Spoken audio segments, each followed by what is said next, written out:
Hi friends, आज का मेरा ये वीडियो उन सभी कश्मीरी पंडित्स के लिए है जो अपनी ही कंट्री में रिफ्यूजी बनकर रह रहे हैं। 1990 की वो भयानक घटना को याद दिलाता है जब 1990 में कश्मीरी पंडित्स को कश्मीर छोड़ने पर मजबूर कर दिया गया था।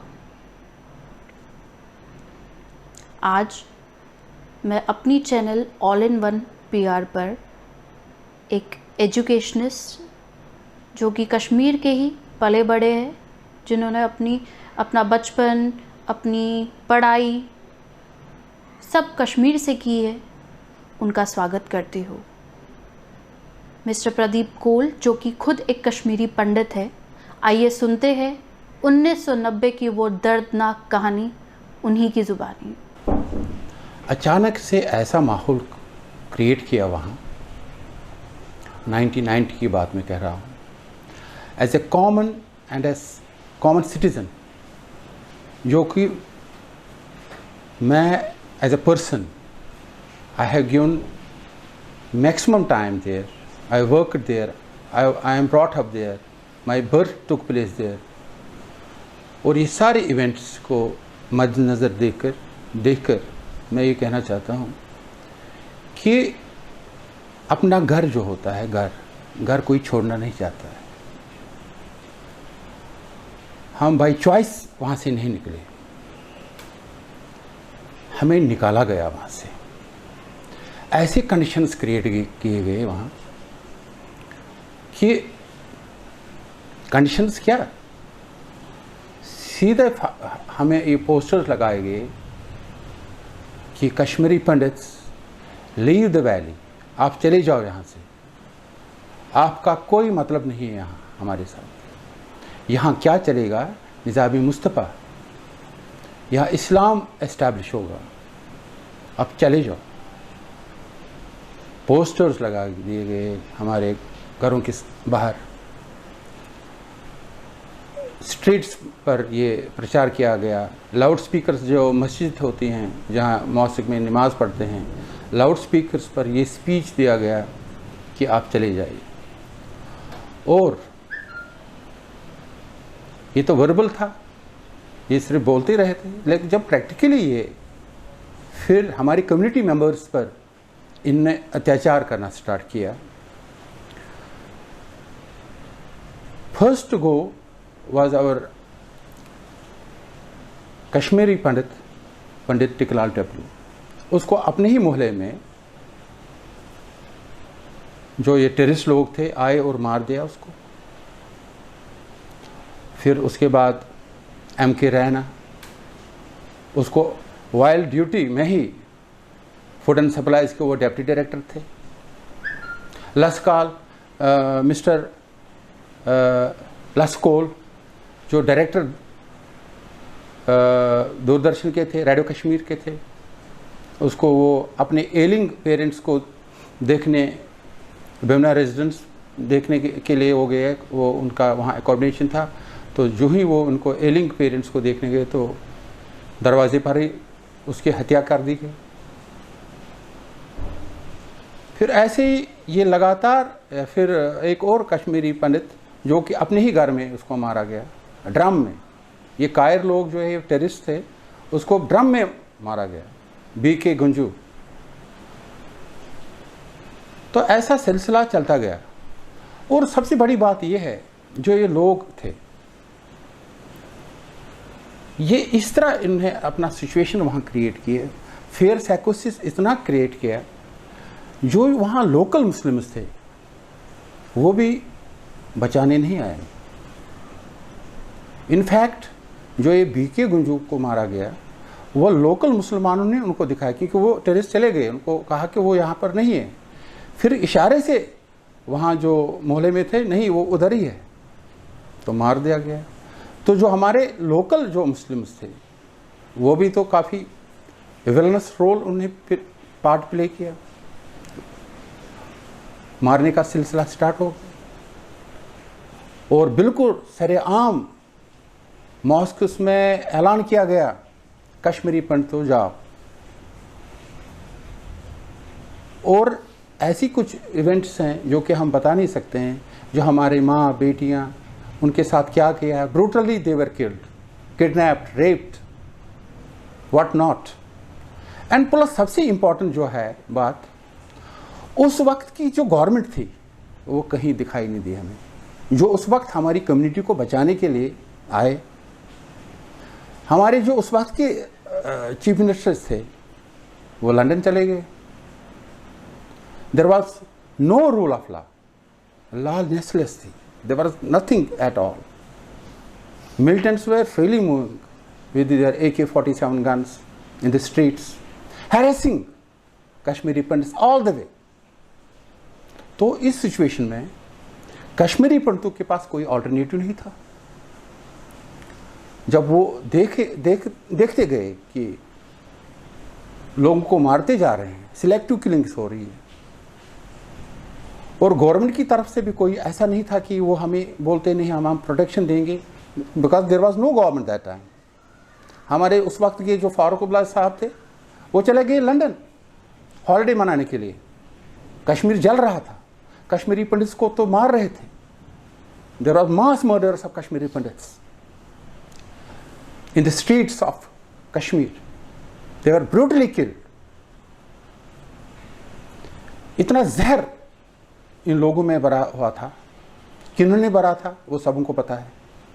लेकिन हैरानी की ये बात है, जिन मुसलमानों पर हम ट्रस्ट करते थे, जो ये लोकल मुस्लिम, वो भी हमारे खिलाफ हो गए। They never came to our rescue. ये तो मैं सिटी की बात कर रहा हूँ, तो गांव में तो इससे भी बदतर हुआ। वहाँ कुछ ऐसे इवेंट्स हो गए जो कि we can not describe them in words. How a woman was kidnapped and cut into pieces, band saw पर उसके पीसेस किए गए। एक लड़की को किडनैप करके उसकी आंखें निकाल दी गई। तो ये देखते हुए जब ये हमने महसूस किया कि there was nobody to rescue us, तो जगह जगह लूट मची थी। जहाँ भी किसी कश्मीरी पंडित को देखते थे उसको हैरेस किया जाता था। पंडित तू क्या कर रहा है, यहाँ से भागते क्यों नहीं। तो सिचुएशन इतनी वर्स हो गई थी कि हमें लगा कि हम इनसिक्योर, हमें क्योंकि हमारे रेस्क्यू में कोई नहीं आया। आपको ये जानकर हैरानी होगी, इन द डार्क नाइट, रात के अंधेरे में हम, जैसे एक चोर होता है ना, उसी तरह से हम भाग गए वहाँ ट्रकों में। रात के अंधेरे में हम चले गए वहाँ से, ताकि कोई ऐसा आदमी ना देखे तो हम पर वो अटैक करे। कुछ ऐसे वाक़या भी हो गए जहाँ अटैक्स भी हो गए रात के अंधेरे में। सांस लेना भी हमारे लिए बहुत मुश्किल था। हमारी ज़िंदगी एक खिलवाड़, हमारी ज़िंदगी से इन लोगों ने खिलवाड़ की। हमारी ज़िंदगी का कोई मोल नहीं था। There was no backing from any quarter that कि उस वक्त हमें बचाते, कोई हमारे रेस्क्यू में आता। नो, सिर्फ हम क्या चाहते, आज़ादी के नारे, और यहाँ क्या चलेगा, निज़ाम मुस्तफ़ा, Islamic rule will be here in Kashmir.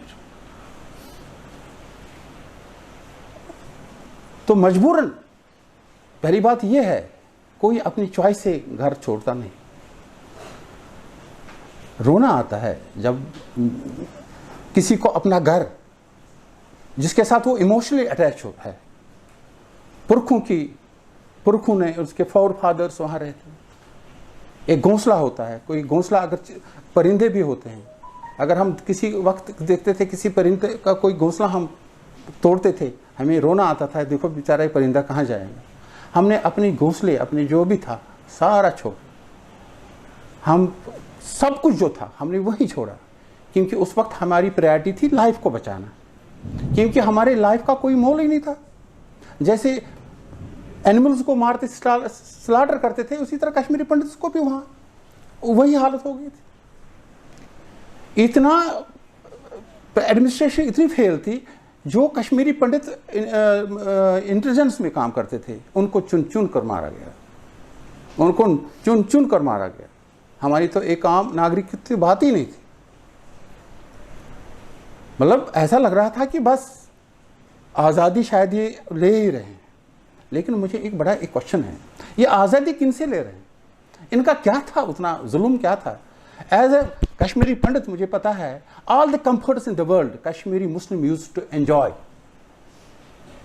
हर कोई जो कंफर्ट्स ऑफ, और इतना इनका आप देखते इनका जो ये स्टैंडर्ड ऑफ लिविंग, मैं हैरान हूं क्या जुल्म था उन पर। एक मुझे ये मतलब I fail to understand what kind of जुल्म उन पर था। ये तो बेटर ऑफ थे, हमसे भी बहुत अच्छे थे, लेकिन इतना जहर इनको अक्रॉस द बॉर्डर लगा, इनके दिमागों में घुसा गया। ग्रीन पास्चर्स इनको दिखाए गए अक्रॉस द बॉर्डर, और खुद ये एक्सप्लॉइट किया पाकिस्तान ने इनको। और अब सिचुएशन ऐसी हो गई है, समहाउ हम तो चले गए, क्योंकि हमारा जो ऑनर एंड रेस्पेक्ट जो था वो ज़्यादा इम्पोर्टेंट था। जब ऑनर होता है, ऑनर बचाने के लिए हम वहाँ से आ गए। हमने अपनी जो वुमेन फोक है, जो अत्याचार हम पर हो गए, वो हमने अपने आंखों से देखा, कि हमें सोचा कि अब ये हमारा घर छोड़ना ही पड़ेगा। जब हम बोलते हैं अपना घर छोड़ना पड़ता है तो रोना आता है, अंदर से कलेजा मुंह को आता है। घर छोड़ना क्या होता है वही समझता है जिसने अपने हाथों से घर बनाया होता है। इसमें इमोशनल एक अटैचमेंट होती है। जम्मू में जब अब हम आ गए, it was all together different, क्योंकि हमारा नियरेस्ट जो प्लेस था जहाँ हमें लगा कि हमें थोड़ा बचाव, हम बच सकते हैं, दैट वाज जम्मू। उधमपुर में टेंट्स में हम इनिशियली बैठे। लेकिन मेरा एक क्वेश्चन हमेशा हॉन्ट करता है, जिस कंपोजिट कल्चर की हम बात करते थे उस वक्त, वो मुसलमान जो हमारे लोकल, हमारे पड़ोसी थे, वो हमारे रेस्क्यू में क्यों नहीं आए? हम ये नौबत ही नहीं होती। अब इस वक्त सिचुएशन ऐसी है, out of control, nobody has control over there. उस वक्त उनको शायद लगा कि शायद ये लोग जो है हमारे सिंसियर है, हमारे अपने हैं, इनको अपने घरों में जगह दी, और यही लोग अब ये खतरा है, a threat to their lives also. ये लोग खतरा है, हमारे लिए तो खतरा थे ही, अब ये खतरा बन गए उनके लिए भी। They are being also targeted day and day out, क्योंकि इसमें रेस्पॉन्सिबिलिटी मैं कहता हूं जो लोकल, इनको पनाह दी, इनको शेल्टर दिया, इनको फूड दिया, इनके लिए घर इन्होंने छोड़ दिए। उस वक्त ये कश्मीरी पंडितों को बहुत ही ये इरिटेंट लगा, नहीं मरता है तो मारने दो। एजुकेशन सब कुछ हमने इनको दिया, पढ़ाया लिखाया, और सिले में मौत थी, ब्रूटल किलिंग्स थी हमारे कम्युनिटी मेंबर्स के साथ।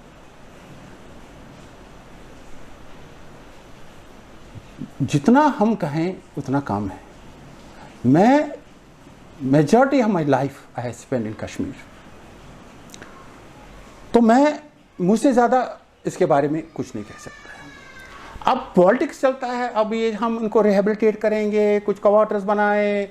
आपको पता है इनिशियली जब हम जम्मू आए, जम्मू में हमारी कम्युनिटी मेंबर्स मर गए इनिशियल ईयर्स में, क्योंकि क्लाइमेटिक कंडीशंस जो कश्मीर में थी वो डिफरेंट थी, और जम्मू आकर हमें डिफरेंट क्लाइमेट मिला, और जो हमारे एल्डर्स थे वो ये सह नहीं सके, बिकॉज द स्कॉर्चिंग हीट में बाहर निकलना, रास्तों में चलना, सनस्ट्रोक से मर गए, स्नेक बाइट से मर गए, क्योंकि हमें ये इसकी आदत नहीं थी इतने गर्मी में बैठना। जितना इस कश्मीरी पंडित कम्युनिटी ने सहा, मैं यकीन से बताऊंगा वर्ल्ड में ऐसा कोई नहीं होगा जो साइलेंटली जिसने सहा, और हमें प्रोटेक्शन के लिए कोई हमारे सामने नहीं आया। हम जो है हम खुद के हैं, हमने मेहनत की, हमने पढ़ाया लिखाया, क्योंकि पढ़ाई का दामन हमने नहीं छोड़ा, अपने बच्चों को बड़ी डिफ़िकल्टी से पढ़ाया। पढ़ लिख कर वो कहाँ हैं वो सबों को पता है। वर्ल्ड वाइड हमारे जो बच्चे हैं प्रॉस्पर्स हैं, ठीक है, लेकिन एक रिमोर्स हमें एक हिस्ट्री में आया होगा कि क्या गलती की थी कश्मीरी पंडितों ने, उसकी सज़ा उनको दी गई। वहाँ से निकालने के लिए। जितना मुसलमानों के कश्मीर है उससे ज़्यादा हमें हक है इस कश्मीर पर। How can they claim that Kashmir is ours? ये माइनॉरिटी का कोई काम नहीं है यहाँ। दीज टेररिस्ट जो है, जहादी लोग हैं, इस कश्मीर को ये हमेशा जहन्नम बनाएंगे जब तक न इनको आयरन हैंड से इनको कुचला जाए।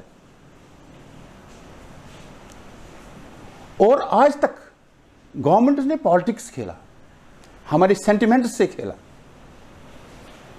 Rehabilitation on papers, not on ground.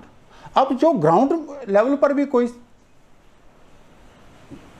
चाहता है कि कुछ मैं करूं, उसको वहां वो बड़ा हार्म करते हैं। रिसेंट एग्जाम्पल है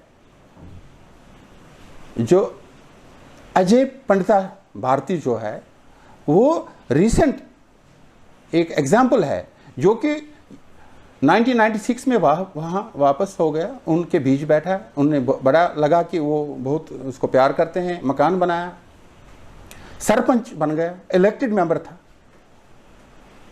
एंड कुछ दिन, 1-2 दिन पहले उसका कोल्ड ब्लड मर्डर हो गया उसी कॉन्स्टिट्यूंसी में जहाँ का वो इलेक्टेड मेंबर था। Why he was killed? अगर ये कह रहे हैं कि एक एग्जाम्पल उसने बनाई थी, इसका ये मतलब हुआ ये कश्मीरी पंडितों को किसी भी तरीके से एक्सेप्ट नहीं कर रहे हैं। It is a message to all the Kashmiri Pandits कि यहां आए तो आपको मारे जाओ। और अगर ये इलेक्टेड मेंबर था, ये इसकी जो जिंदगी का जो सिक्योरिटी क्यों नहीं दी गई? मैं गवर्नमेंट ऑफ इंडिया से सवाल करता हूं। और लोकल गवर्नमेंट तो फिर बाद में आ जाएगी। तो गवर्नमेंट ने इसको नहीं कुछ प्रोवाइड किया, जबकि इसने खुद भी रिक्वेस्ट की थी बहुत बार। As per his own statement he was not provided with the security, and one fine morning he was killed, leaving behind his family. एक पहल की थी इसने, नहीं जी यहाँ वो पॉलिटिक्स वाले कंपोजिट कल्चर इकट्ठे एक भाईचारा है। क्या भाईचारा है? This all nonsense. कश्मीरी पंडितों के बारे में कोई वॉइस ही नहीं उठाता है। वो आर वॉइसलेस कम्युनिटी। अगर इस वक्त ऐसा होता, आज तक अगर गवर्नमेंट सीरियस होता, अंडर सिक्योरिटी हम वहां होते अपने घरों में, क्योंकि वो हमारा हक है। अगर हम टेम्पररी कोई माइग्रेशन कुछ डिस्टर्बेंस की वजह से हो गए, लेकिन सिर्फ लोग जो डिस्कशन टीवी चैनल्स पर वो डिस्कशन करते हैं, गला फाड़ फाड़ पर करते हैं, कश्मीरी पंडितों के लिए हमने ये किया, हम करने वाले ये सिर्फ कागजी घोड़े। रियलिटी में कुछ नहीं है।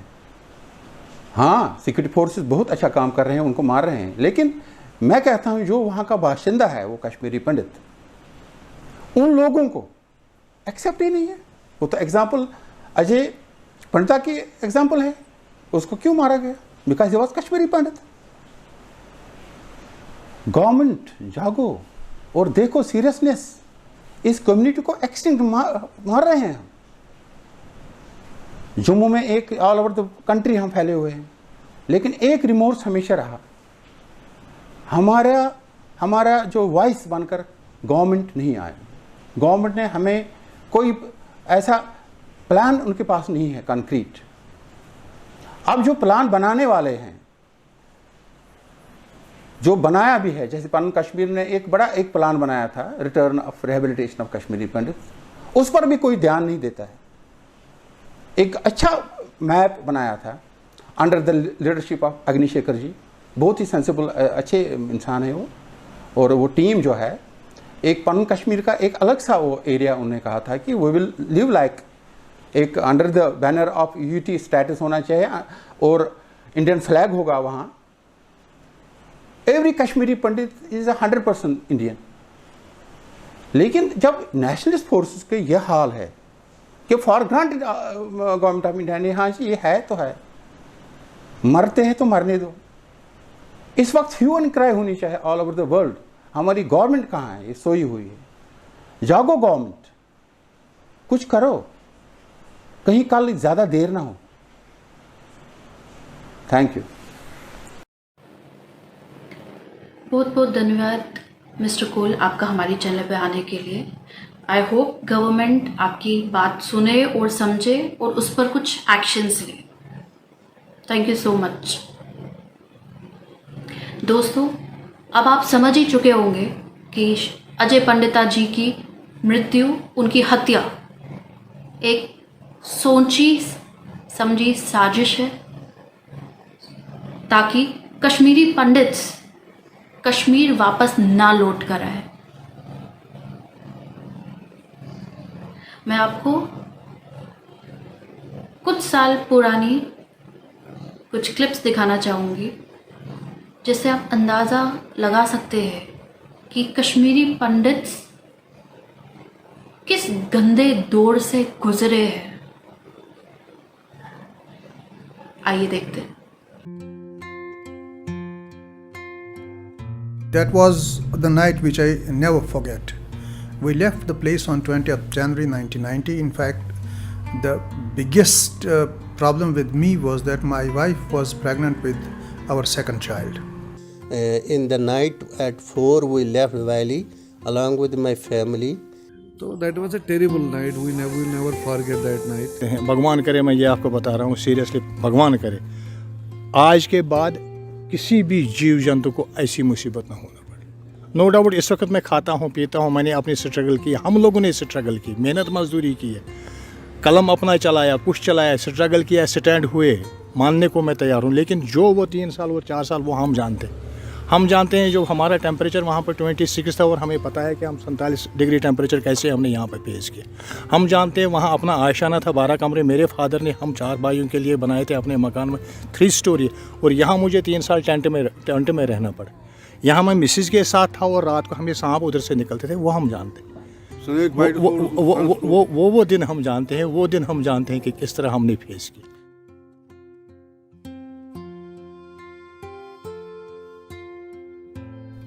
These voices are that of Kashmiri Pandits who were uprooted from their ancestral homeland in the 90s, in the wake of the rising insurgency in the valley. The Pakistani-sponsored campaign of targeted killings, rapes, threats, and destruction of properties and religious sites spanned over many years. According to India Today, it culminated in mass panic and forced displacement of almost 95% of the Kashmiri Hindu population.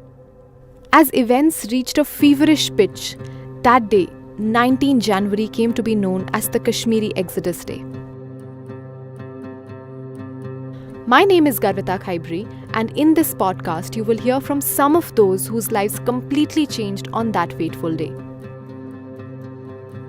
We decided that we leave that place on 20th January itself, and we left that place along with my brother-in-law, my wife, and another friend in my own car. We left the place on 20th January. Dr. Romesh Raina's wife was pregnant when they were forced to flee from Kashmir on 20th January 1990. A doctor by profession, he never returned hence. You know, that night, the intervening night of 19th and 20th January was a very scary night, very, very scary night. People were thronging on the roads. There were loudspeakers fitted in the mosques and scary speeches were being made. So this made our position very, very scary.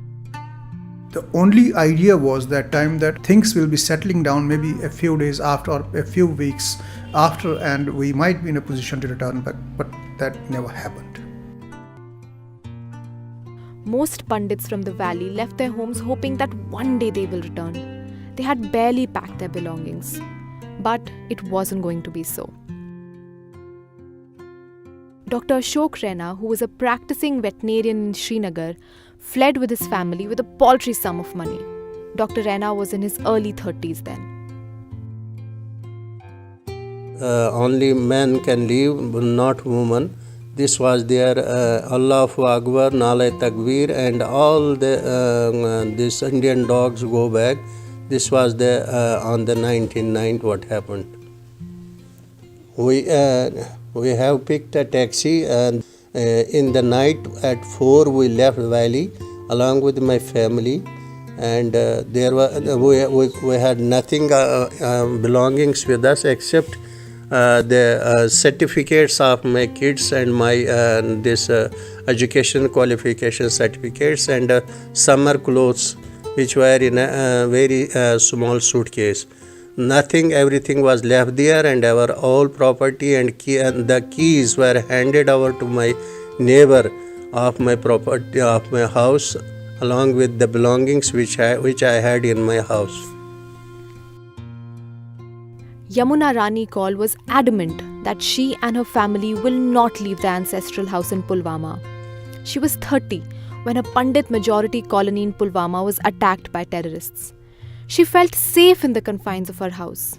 But after a bloody battle between her family and the terrorists, she and her family were driven out. हमारा बड़ा गांव था, वहाँ पे पंडित लोग ज़्यादा थे ना, तो हमने सोचा कि देखते हैं ये लोग क्या करेंगे, तो नहीं निकलेंगे। तो देखने में ये हुआ कि उन लोगों ने क्या किया, पहले एक घर में हमला किया, पंडित घर में आग लगा दी 7:30 बजे शाम को। तो कश्मीरी पंडित दौड़े सारे बाल्टिन लेके बुझाने के लिए, तो मुसलमान आड़े बैठ गए, नहीं बुझाने दिया। तो उन्होंने डंडा उठाया, देखा उनको, थोड़ी खबर ली तो गए बुझाने। जब बुझाने गए, आए उधर से अपने घर से लकड़ियाँ वकड़ियाँ चीर के ले गए। इतना समझो, जो पंडित हाथ नहीं हिलाता था, उस पंडित ने लकड़ी चीरी अपने छत वत दिया उनको बना के। उसके बाद इन लोगों ने सोचा कि अब ये तो लगे जोहदत करने हमारे साथ, तो इसी घर पे हमला करेंगे, क्योंकि हम पुलवामा डिस्ट्रिक्ट के हैं। शिपियन तहसील था, अब तहसील मेरे ही गांव में जैनापुरा में है। तो उनने हम पे हमला किया। शिवरात्रि को 2 दिन थे, रात के 1 बजे ब्लास्ट किए, हवा में फायर किए। उनने फायर के खोल छिपा के रख दिया, क्योंकि पुलिस वहाँ उनकी थी, हमारी तो थी नहीं, करते क्या। तो फिर रात के 1 बजे मेरे 2 बच्चे घायल हुए, मेरा छोटा देवर घायल हुआ, मेरी ननंद का लड़का घायल हुआ। जब सब घायल हो गए तो वहाँ सब तमाशा देखने लगे, और ये मुसलमान लोग तो अपने अपने घरों में छुप गए।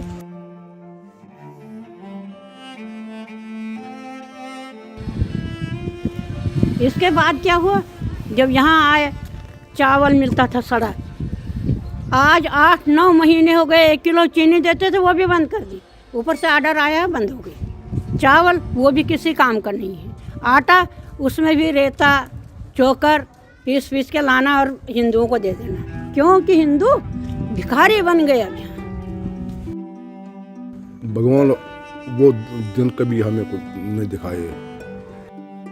Jawaharlal Kaul was driven out of his ancestral house in Anantnag district on the night of 19 January 1990. It took a toll on his mental health, apart from severely affecting his family's finances. He moved to Jammu with his family and started rebuilding his life from scratch. वो दिन याद आता है हमको, वो हम परेशान हो जाते हैं। रात में 5-7 साल हम सो ही नहीं सके, सिर्फ वही सपना आ रहा था कि वहाँ क्या हो गया हमको। जम्मू में बस यही मुश्किल से दिन काट रहे थे। यहाँ कुछ रिलीफ वालों को कुछ मिलता था, मुलाजिमों को कुछ बेसिक पे मिलता था, तो उससे गुजारा करते थे। उस वक्त काफ़ी टेंस था, हर कोई टेंस था उधर, हद से ज़्यादा सिचुएशन बहुत ख़राब थी। इवन कि ये भी कोई पता नहीं था कि कोई सेफ रहेगा भी कि नहीं रहेगा। Pyare Lal Tikku and his family thought of the migration wave only to be a temporary phase in Kashmiri politics. They did not move out in January 1990 despite several warnings. But he recounts why he changed his mind. उस हिसाब से वहाँ पर उस वक्त इतनी बुरी हालत थी कि कहने के लिए, कि मैं अपना पर्सनल बताऊँ, मैं जनवरी में मैंने माइग्रेशन नहीं की, मैंने 8 मई यहाँ पे माइग्रेशन की। 8 मई तक भी मैं अपने गांव में सोचा शायद सिचुएशन ठीक है, लेकिन जब हमारा एक कांग्रेस का प्रेसिडेंट था, वो ममडन ही था, उसका नाम था गुलाम नबी कलरू, जब उसको मारा गया अपने घर में, यहाँ he was so innocent people, मददगार हर किसी तबके को था। उसके बाद हमने भी खुद सोचा नहीं ये सेफ नहीं। भगवान करे, मैं ये आपको बता रहा हूँ सीरियसली, भगवान करे आज के बाद किसी भी जीव जंतु को ऐसी मुसीबत ना होना पड़े। नो डाउट इस वक्त मैं खाता हूँ पीता हूँ, मैंने अपनी स्ट्रगल की, हम लोगों ने स्ट्रगल की, मेहनत मजदूरी की है, कलम अपना चलाया, कुछ चलाया, स्ट्रगल किया, स्टैंड हुए, मानने को मैं तैयार हूँ। लेकिन जो वो 3 साल वो 4 साल वो हम जानते हैं जो हमारा टेम्परेचर वहाँ पर 26 था और हमें पता है कि हम 47 डिग्री टेम्परेचर कैसे हमने यहाँ पर पेश किया। हम जानते हैं वहाँ अपना आशाना था, 12 कमरे मेरे फादर ने हम 4 भाइयों के लिए बनाए थे अपने मकान में, 3 स्टोरी, और यहाँ मुझे 3 साल टेंट में रहना पड़ा। यहाँ मैं मिसिस के साथ था और रात को हमें सांप उधर से निकलते थे, वो हम जानते हैं। वो दिन हम जानते हैं, वो दिन हम जानते हैं कि किस तरह हमने फेस की। 1998 से 1998 उन्होंने वहाँ मेरे फ्रेंड सर्कल भी थे, ये ज़रूरी नहीं है हर कोई गलत होता है। फ्रेंड सर्कल उन्होंने फिर बाद में थोड़ा बोला यार तुम आते जाओ, आते क्यों नहीं, फिर मैं बीच में चला गया और 2002-2003 से मेरा लगभग लगातार आना जाना हुआ। यस, मेरे बच्चों को तो उधर का नॉलेज है ही नहीं इस वक्त, और वो अपने आप को सेटल कर भी नहीं सकते वहाँ पर, बिल्कुल भी नहीं सेटल। अगर बाई चांस कल जाएंगे भी मुश्किल है, क्योंकि मुझे मालूम है मेरी गाँव की लाइफ क्या है, मुझे पता है मुझे ब्रदरहुड क्या है। वहाँ का लड़का अगर मुझे ये बताइए, अगर अब वो 90s में पैदा हुआ होगा, क्या उसको मालूम है कश्मीरी पंडित कौन है? उसके बच्चों को मैं कहीं बताता हूँ, तुम लोगों को पता है, मतलब इसको कश्मीरी में बोलते हैं बटा। बेचारे वो थोड़े से मतलब ये फैसिलिटी जैसे होते हैं, यार ये कौन सा वर्ड यूज़ करता है, that is there. Sundari Lal Kaul was a resident of Vasu in Anantnag and had several lands of orchards in Srinagar. Everything slipped away from him on the intervening night of 19th and 20th January, when terrorists drove him and his family out of Srinagar and rendered them homeless. He fondly remembers his time in Srinagar. He was in his 20s when he was exiled.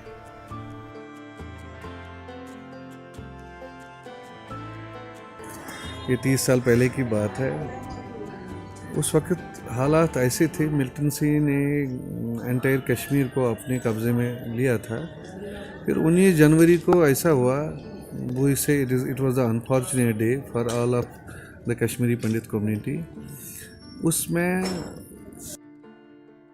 Slogans were raised in favour of the terrorists, street slogans were there.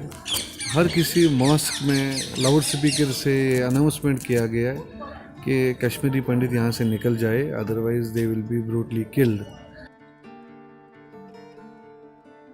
तो that was a terrible day and night for us all the Kashmiri Pandit community. मतलब हम कम से कम 3-4 लाख वहाँ कश्मीरी पंडित लोग रह रहे थे। तो वी गॉट फियर्ड। हमारा जो उस वक्त का नज़रिया है वो बड़ा डरा हुआ था, परेशानियाँ थी, ऊपर से हालात भी ख़राब थे। तो that was a terrible night, we never forget that night. It was all of the things were against us. ये किसने किया, किसके कहने पर किया, हमें मालूम नहीं था।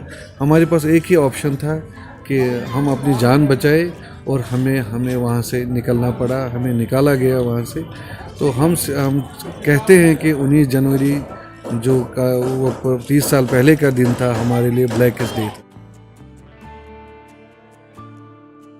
30 साल से वहाँ मिल्टन सिंह ने कितना डैमेज किया, हज़ारों नौजवान, हज़ारों लोग वहाँ मारे गए हैं, वहाँ आगजनी होती है, वहाँ बहुत सारे गलत काम होते हैं। इन हालात में अगर हम इन 30 साल में वहाँ हम रहते तो हमें बहुत मुश्किलात का सामना करना पड़ता होता है। उसके बावजूद हम यहाँ हैं अपने जम्मू में, हमने पीसफुली अपनी लाइफ गुजार रहे हैं, प्यार से गुजार रहे हैं, अपनी मेहनत कर रहे हैं, बहुत दिलकश मेहनत लगा रहे हैं, जान लगा रहे हैं, और अपना घर चला रहे हैं। और ख़ासकर यहाँ जम्मू में जो जम्मू के निवासी हैं, इनके हम आभार प्रकट करते हैं, जिन्होंने हमें वक्त 90 के बाद प्यार से यहाँ रखा है, अपने कमरे दिए रहने के लिए, जगह दी रहने के लिए, और इज़्ज़त भी कर रहे हैं। तो हमें इनका भी हम आभार प्रकट करते हैं। Kashmiris used to living in large joint families, used to living in the natural wonder of nature, were forced to be in camps. To make a living in Delhi, it was a huge complex thing to do, but fortunately for us that I was a doctor and I struggled to build my practice, and we had to encounter so many problems. The first problem was language barrier, because we were Kashmiris, we were used to speaking Kashmiris. When we came down to this place, first was language barrier. Then another was that every place has a disease profile. Like in Kashmir, we had one disease profile. Once we came down to this place, we had a different disease profile. And another, split of the family. Because the kind of space that we had in the valley of Kashmir accommodated 4 of our families. So here it was not possible at all, because we couldn't afford that much of space here. So already this joint family got split into nuclear families, and this was the most painful thing for all of us to tolerate. Today,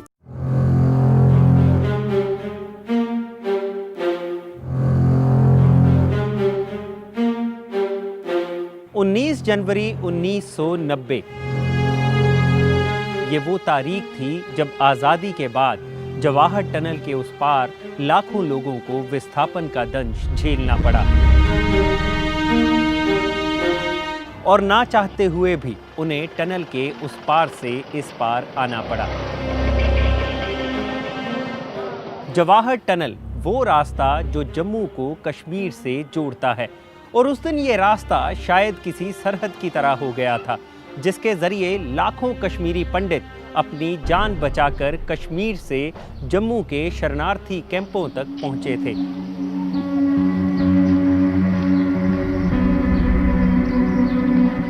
किसी मुल्क में शायद ये पहली बार हुआ होगा जब उस मुल्क की बहुसंख्यक आबादी को ना चाहते हुए भी इस कदर अपना घर बार छोड़ने पर मजबूर होना पड़ा होगा।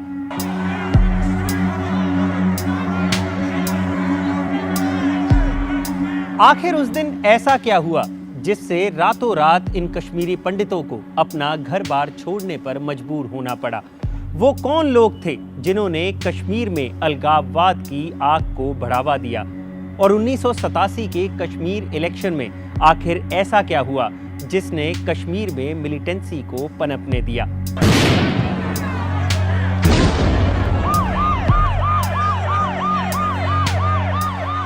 नमस्कार, मैं हूं भूपेंद्र सोनी, और आज किस्सा आज तक पर मैं आपको सुनाऊंगा किस्सा कश्मीरी पंडितों के विस्थापन का।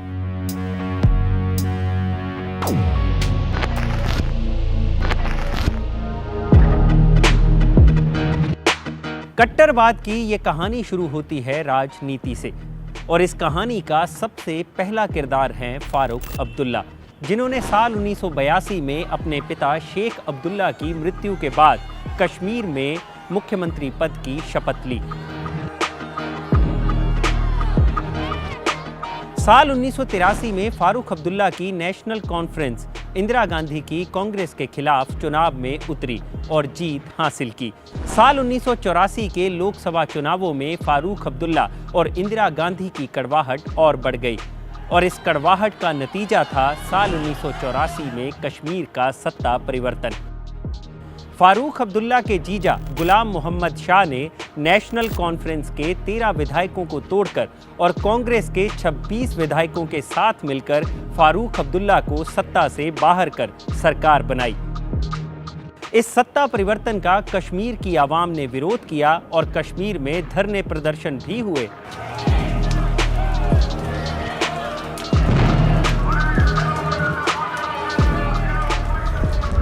कश्मीरी पंडितों पर हिंसा का सबसे पहला मामला सामने आया साल 1986 में, जब अयोध्या में राम मंदिर का ताला खोला गया, जिसके बाद अनंतनाग में कई कश्मीरी पंडितों और हिंदू मंदिरों पर हमला किया गया। उस दौरान कश्मीर में मंदिरों और मस्जिदों पर कई भड़काऊ पोस्टर्स भी लगाए जाते थे, जिसके चलते कश्मीर में सरकारी हिंदू कर्मचारी मास कैजुअल लीव पर चले गए। घाटी में माहौल बिगड़ता देख 7 मार्च 1986 को गुलाम मोहम्मद शाह की सरकार को बर्खास्त कर दिया गया, और इस तरह आज़ादी के बाद पहली बार कश्मीर में राष्ट्रपति शासन लागू किया गया। कश्मीर का माहौल खराब करने में सबसे ज्यादा जिम्मेदार रहे साल 1987 के विधानसभा चुनाव। इन चुनावों से ऐन पहले फारूक अब्दुल्ला ने कांग्रेस से हाथ मिला लिया, जिसके चलते घाटी के लोगों की नजरों में फारूक अब्दुल्ला गुलाम मोहम्मद शाह के बाद दूसरे ऐसे नेता बन गए जिन्होंने कांग्रेस के आगे समर्पण कर दिया। ऐसे में नेशनल कॉन्फ्रेंस और कांग्रेस के गठबंधन के सामने मुस्लिम यूनाइटेड फ्रंट यानी MUF एक ताकतवर राजनीतिक पार्टी बनकर उभरा, जिसने इस गठबंधन की मुश्किलें और बढ़ा दी। लेकिन उस चुनाव का नतीजा MUF की उम्मीद से काफी उलट रहा। उस चुनाव में NC और कांग्रेस के गठबंधन ने 66 सीटें जीती, जबकि 31% वोट शेयर मिलने के बावजूद MUF के खाते में महज 4 सीटें ही आई, जिसके बाद अलगाववादियों ने कांग्रेस और नेशनल कॉन्फ्रेंस के गठबंधन पर चुनाव में धांधली का आरोप भी लगाया। उन चुनावों का एक किस्सा काफी मशहूर है। उस वक्त कश्मीर की अमीरा कादिल कंस्टिट्यूएंसी से MUF के बैनर तले मोहम्मद यूसुफ चुनाव लड़ रहे थे। काउंटिंग के शुरुआती दौर में ही ये साफ हो गया था कि मोहम्मद यूसुफ नेशनल कॉन्फ्रेंस के गुल मोहिउद्दीन शाह को काफ़ी भारी मतों से हराएंगे। आलम ये था कि गुल मोहिउद्दीन शाह काउंटिंग के बीच से ही उठकर अपने घर चले गए थे, लेकिन बाद में अचानक से ही शाम को उन्हें बुलाकर विजेता घोषित कर दिया गया। इस फैसले के खिलाफ जब लोगों ने प्रदर्शन करना शुरू किया तो मोहम्मद यूसुफ को जेल में डाल दिया गया। लगभग 20 महीने के बाद मोहम्मद यूसुफ जब जेल से बाहर निकला तो उसने आतंकवाद का रास्ता चुना और वो आगे चलकर हिजबुल मुजाहिदीन का सरगना सैयद सलाउद्दीन बनकर उभरा। उसका जो पोलिंग एजेंट था उसका नाम था यासीन मलिक, जो आगे चलकर JKLF का चीफ रहा। JKLF को कश्मीर में रिवाइव करने वाले थे हामिद शेख, अशफाक वनी, जावेद अहमद मीर और यासीन मलिक, जिन्हें इनके नाम के पहले अक्षर से हाजी भी बुलाया जाता था। JKLF ही वो गुट था जिसने घाटी में युवाओं को हथियार उठाने के लिए उकसाया था। अपनी किताब कश्मीरी पंडित में अशोक कुमार पांडे एक चश्मदीद रामकृष्ण कौल के हवाले से लिखते हैं कि किस तरह कश्मीर से खुलेआम बसें पिंडी पिंडी की आवाज़ लगाते हुए रावलपिंडी तक चलती थी, जहां आम कश्मीरियों को हथियार चलाने का प्रशिक्षण दिया जाता था।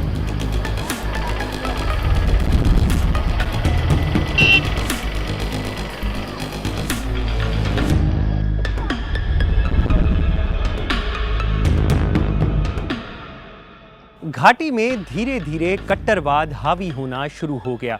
साल 1988 आते आते सिनेमाघर, बार, ब्यूटी पार्लर और वीडियो लाइब्रेरी आतंकवादियों के निशाने पर थी। चुनावों की आड़ में अलगाववादियों ने इस्लाम खतरे में है का नारा दिया और दूसरी तरफ JKLF ने कश्मीर छोड़ो का नारा बुलंद करना शुरू कर दिया।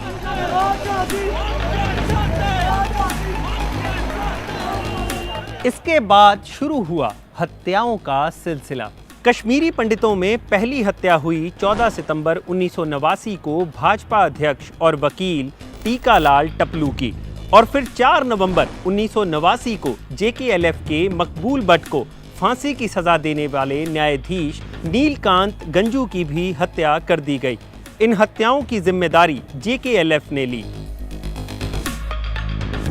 उस वक्त मस्जिदों में, सड़कों पर, गलियों में हर तरफ एक ही नारा दिया जाता था, रालिब, गलिब या फिर शलिब, जिसका मतलब था हमारे साथ मिल जाओ या फिर मरो और भाग जाओ। आलम यह था कि 8 दिसंबर 1989 को तत्कालीन VP सिंह की सरकार में गृह मंत्री मुफ्ती मोहम्मद सईद की बेटी रूपिया सईद का अपहरण JKLF के आतंकवादियों ने कर लिया, जिसके एवज में सरकार को ना चाहते हुए भी JKLF के 5 आतंकवादियों को छोड़ना पड़ा था।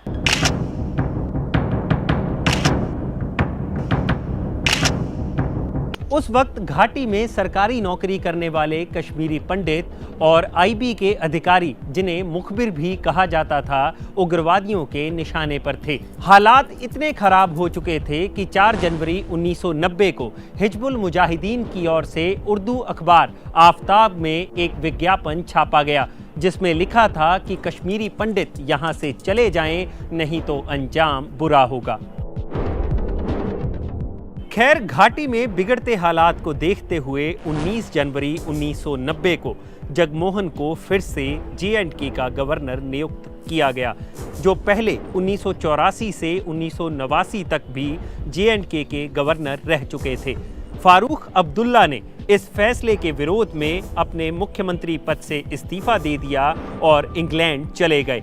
जगमोहन की नियुक्ति कश्मीर के अलगाववादियों की आंख की किरकिरी बन गई। इस नियुक्ति के बाद कश्मीरी पंडितों पर हमले और तेज हो गए।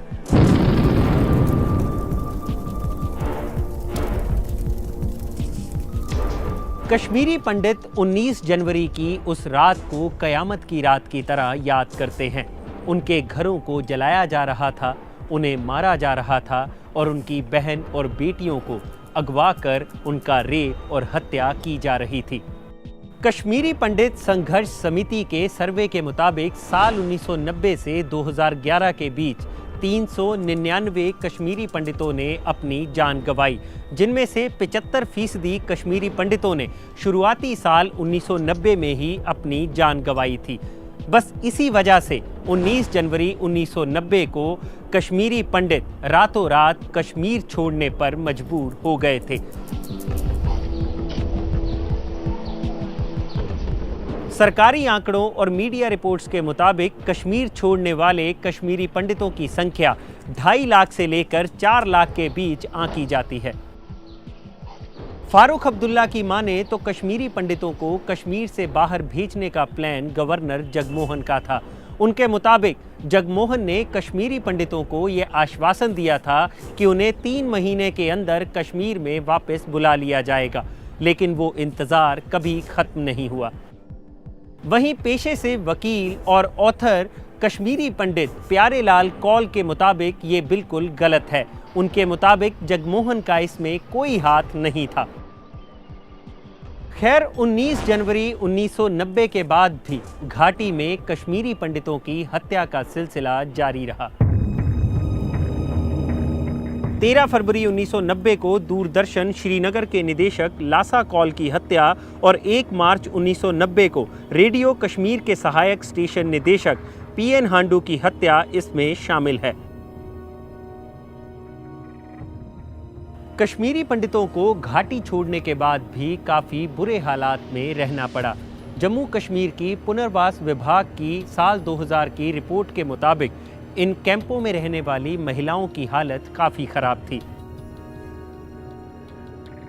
इन महिलाओं पर शारीरिक और मानसिक दबाव इतना था कि इन महिलाओं का मेनोपॉज 40 साल की उम्र से भी पहले हो गया।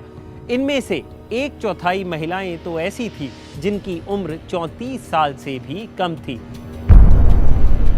इस संघर्ष में यतीम हो चुके बच्चों के रिश्तेदारों के हाथों उनके उत्पीड़न के कई मामले भी सामने आए। साल 1990 से 1997 के बीच लगभग 800 पंडित बच्चे मनोवैज्ञानिक रोग से ग्रस्त पाए गए।